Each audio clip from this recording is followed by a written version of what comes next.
ఆయన ప్రముఖ ఇంజనీర్, విద్యా సంస్కర్త, పర్యావరణవేత్త, ఒక అద్భుతమైన ఆవిష్కర్త.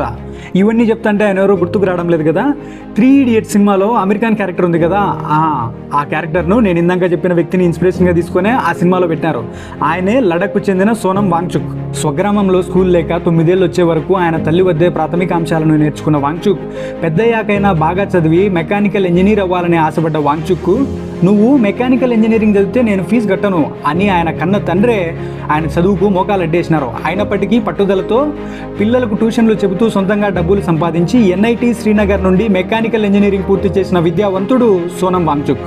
లడఖ్లోని స్కూళ్లలో 95% పైగా విద్యార్థులు పరీక్షల్లో ఫెయిల్ అవుతుండటం చూసి చలించిపోయిన సోనం వాంగ్చుక్ 1988లో students educational and cultural movement of Ladakh అనే వినూత్న విద్యా సంస్థను స్థాపించి ఫెయిల్ అయిన విద్యార్థులను అందులో చేర్చుకొని బట్టి పట్టే చదువులు కాకుండా వారికి ప్రాక్టికల్ నాలెడ్జ్ అండ్ స్కిల్స్ నేర్పించేలా క్యాంపస్ను ఏర్పాటు చేయడంతో పాటు ఆ క్యాంపస్ను పూర్తిగా సోలార్ ఎనర్జీతో నడిచేలా తీర్చిదిద్దారు సోనం వాంగ్చుక్. లడఖ్లో వింటర్ సీజన్లో వృధాగా పోయే నీటిని కృత్రిమ హిమనీ నదాలు అనగా ఆర్టిఫిషియల్ గ్లేసియర్స్ మార్చి ఎండాకాలంలో ఆ హిమనీ నదాలు కరిగి రైతులకు సాగునీరు అందేలా చేయడంతో పాటు -డిగ్రీల చలిలో సరిహద్దుల్లో విధులు నిర్వహిస్తున్న భారత సైనికుల కోసం కేవలం సౌరశక్తితో నడిచే సోలార్ హీటెడ్ టెంట్స్ను రూపొందించిన అపర మేధావి సోనం వాంగ్చుక్.